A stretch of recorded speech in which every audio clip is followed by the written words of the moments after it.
صدیق نے اعلان فرما دیا۔ اب مسجد نبوی کا پہلا خطبہ خلافت کے بعد کا سنو توجہ سے۔ سیدنا ابو بکر صدیق رضی اللہ تعالیٰ عنہ فرماتے ہیں، اے مسلمانوں، اللہ سے ڈرو، کمزوروں پر ظلم نہ کرو اور نہ حق کسی کے ساتھ ظلم کا یا زیادتی کا معاملہ کبھی ہونے نہ پائے۔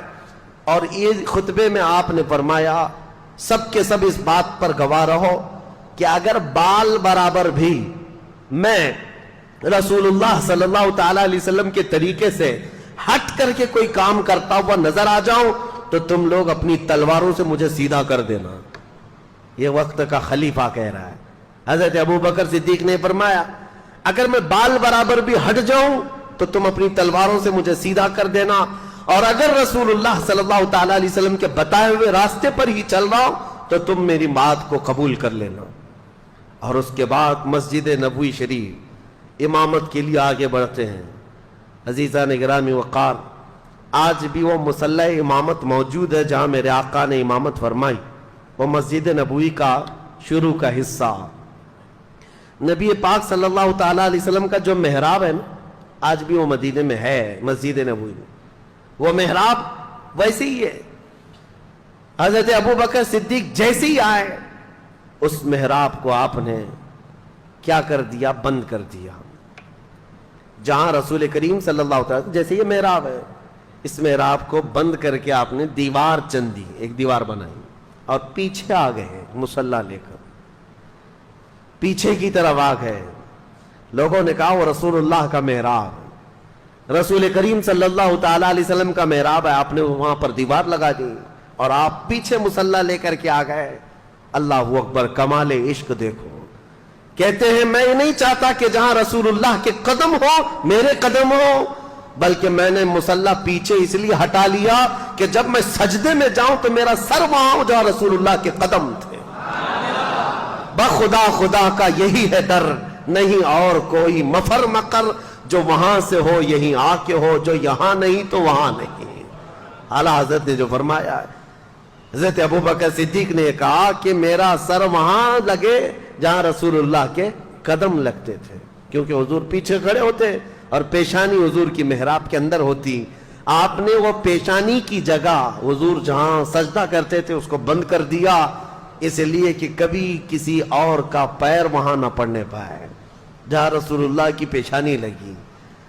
یہ خلافت کا دور شروع ہوا تو آپ نے اعلان فرمایا، اے لوگوں، صدیق اکبر رضی اللہ تعالیٰ عنہ فرماتے ہیں کہ اے لوگوں، دیکھو مدینہ طیبہ میں آج جو حالات پیدا ہو چکے ہیں ان سب کے لیے فوری طور پر کوئی تدبیر اختیار کرنا ضروری ہے۔ کیا کیا حالات تھے، چیلنجز میں آپ کے سامنے رکھتا ہوں، آپ خود محسوس کر لیں گے کتنا ڈیفیکلٹ تھا ڈیسیزن لینا۔ زکوٰۃ کے منکرین پیدا ہو گئے، وہ بھی سینکڑوں کی تعداد میں، کہتے ہیں زکوٰۃ ہم نہیں دیں گے۔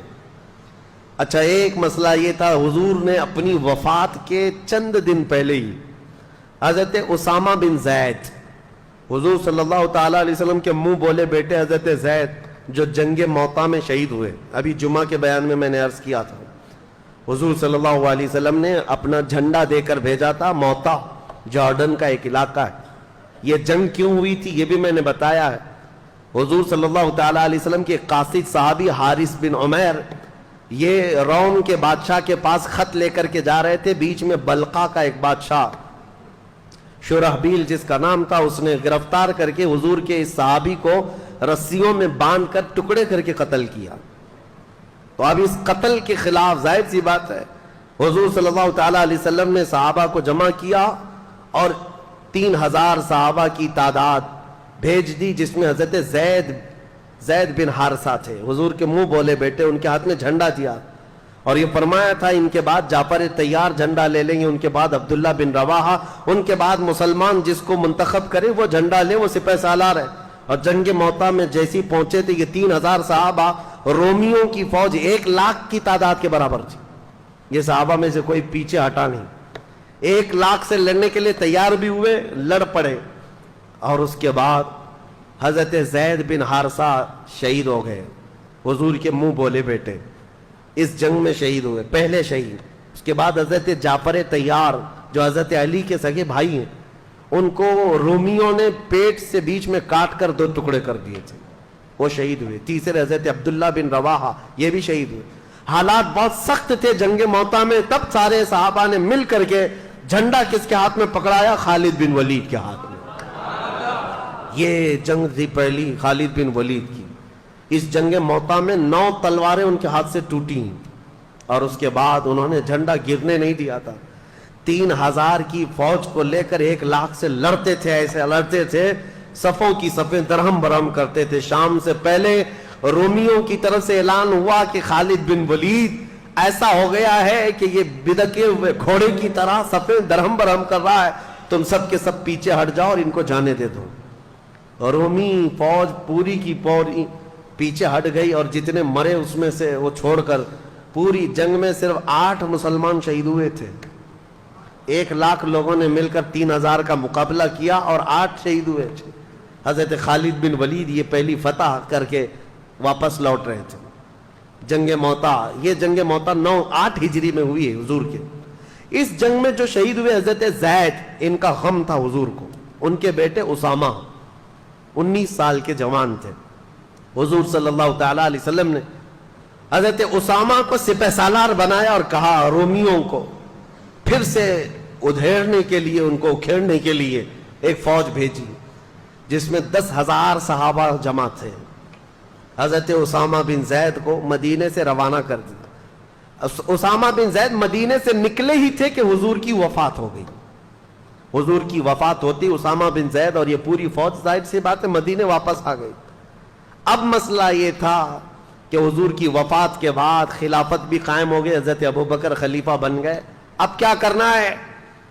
اب مسئلے ایسے تھے کہ ایک طرف مسیلمہ کذاب جھوٹا نبی بننے کا اعلان کر چکا ہے، اسود انسی ایک اور شخص ہے جو نبوت کا دعویٰ کیا، طلحہ بن خویلد ایک ایسا شخص ہے وہ بھی نبوت کا دعویٰ کر بیٹھا ہے، 3 بڑے بڑے دجال ظاہر ہوئے ہیں۔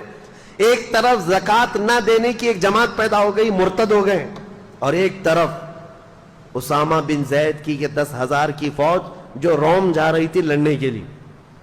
کیا کیا فیصلے لینے ہیں؟ حضرت ابوبکر صدیق اٹھتے ہیں سیدھے اسامہ بن زید کو کہتے ہیں جو فوج تمہارے ساتھ جانے والی تھی سب کو تیار کرو، اور اس کے بعد اسامہ بن زید کو گھوڑے پر بٹھایا۔ یہ فوج وہیں جائے گی جہاں رسول اللہ نے بھیجا تھا۔ حالات ایسے تھے کہ فوج اتنی بڑی بھیجنے کے جیسے حالات نہیں تھے، یہاں تک کہ لوگ سب آ کر کے کہنے لگے خلیفہ اسلام ابھی حالات ایسے نہیں ہے کہ آپ 10,000 کی فوج مدینے سے بھیج دیں گے، حضور کی وفات ہوئی ہے، اچانک مدینے پر کچھ ہو گیا تو کیا کریں گے، اتنی بڑی فوج جا رہی ہے۔ حضرت ابوبکر صدیق نے کہا قسم رب ذوالجلال کی میری جان بھی چلی جائے میں اس فوج کو واپس نہیں کر سکتا جس کو رسول اللہ نے بھیجا ہے۔ اسامہ بن زید کو بٹھا دیا گھوڑے پر اور ان کے گھوڑے کی رسی خود پکڑ کر کے جانے لگے۔ یہ حضرت ابوبکر صدیق ہے، گھوڑے کی رسی خود پکڑ کر کے نکلے۔ اسامہ بن زید کی عمر 19 سال کی ہے، صدیق اکبر کی عمر 60 سال کی ہے۔ 60 سال کا خلیفہ رسول گھوڑے کی رسی پکڑ کر چل رہا ہو، اسامہ بن زید گھوڑے سے اچھل کر نیچے آ گئے۔ کہا اے خلیفہ اسلام، اے جانشین رسول، آپ چلیں اور میں بیٹھوں؟ گوارا نہیں۔ حضرت ابوبکر صدیق نے کہا بیٹھ جاؤ اسامہ، اس گھوڑے کی پشت پر دنیا کی دولت نے نہیں میرے رسول نے تجھے بٹھایا ہے، تجھے کوئی نہیں اتار سکتا، بیٹھ جاؤ۔ پھر کہا آپ رسی پکڑ کر کیوں چل رہے ہیں؟ کہا خلافت کی ذمہ داریاں ایسی آ گئیں کہ مدینے کی سیکیورٹی بھی ہے، ان دجالوں سے مقابلہ بھی ہے، منکرین زکوٰۃ سے بھی لڑنا ہے۔ خواہش تو میری یہ تھی کہ تمہاری فوج میں بھی شریک ہو جاتا، میں بھی چلا جاتا، رسول اللہ نے بھیجا ہے، لیکن خلافت کی ذمہ داریوں کی وجہ سے میں تمہارے ساتھ جنگ پر جا نہیں سکتا، میں کم از کم تمہاری رسی پکڑ کر مدینے سے باہر تک تو جا سکتا ہوں تاکہ کل قیامت کے دن ان مجاہدین کا نام پکارا جائے تو گھوڑے کی رسی پکڑنے والوں میں میرا بھی نام آ جائے۔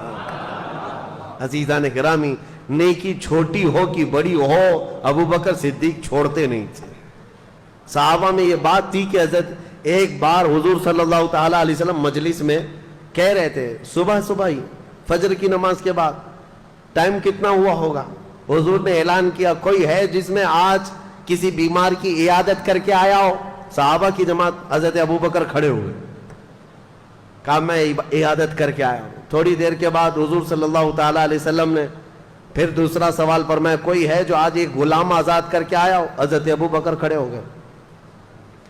پھر حضور صلی اللہ تعالی علیہ وسلم نے اعلان فرمایا کوئی ہے جو آج کسی غریب کو کھانا کھلا کر کے آیا ہو؟ پھر حضرت ابو بکر کھڑے ہوئے، کہا میں کر کے آیا ہوں۔ جتنی مرتبہ حضور جس نیکی کے بارے میں پوچھتے ہیں وہ مسجد میں خود ہی کھڑے ہوتے ہیں کہ یا رسول اللہ میں کر کے آیا، اور یہ کب؟ فجر کی نماز میں۔ بعد میں رسول کریم صلی اللہ تعالی علیہ وسلم نے یہ اعلان فرمایا اس مجلس میں کہ گروہ صحابہ سنو، جنت کے 8 دروازے ہیں، مسلمان الگ الگ دروازوں سے جنت میں جا رہے ہوں گے، لیکن جنت کا ہر دروازہ ابو بکر کو اپنی طرف پکار رہا ہوگا، ہر دروازہ اپنی طرف پکار رہا ہوگا کہ تم اس میں سے آ جاؤ، تم اس میں سے آ جاؤ۔ ابو بکر صدیق کی نیکیاں، وہ چھوٹی نیکی بھی چھوڑتے نہیں تھے۔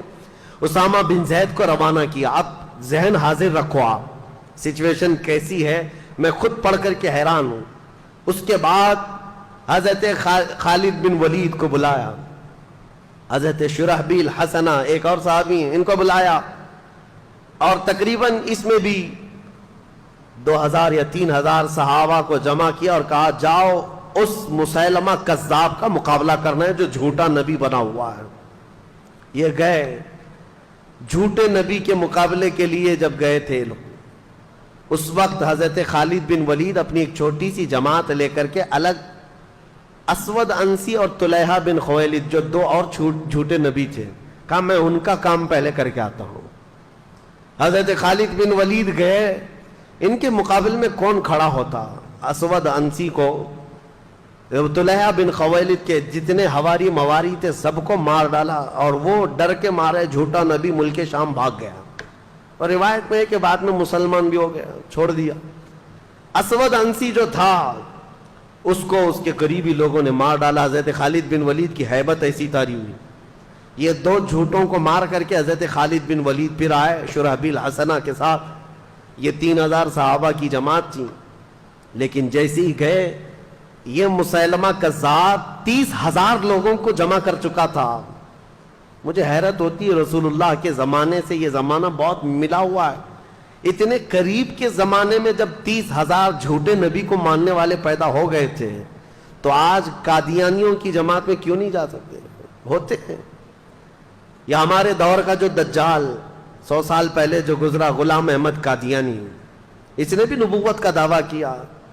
یہ احمدی جماعت نام سے پوری دنیا میں پھیلی ہوئی ہے، قادیانیوں کی جماعت ہے، یہ اپنے آپ کو جماعت احمدیہ کہتے ہیں، اور سارے انٹرنیٹ پر بھرے ہوئے ہیں ویب سائٹ، اسلام نام سے جیسی کھولیں تو احمدی جماعت کی ویب سائٹ کھولتی ہیں۔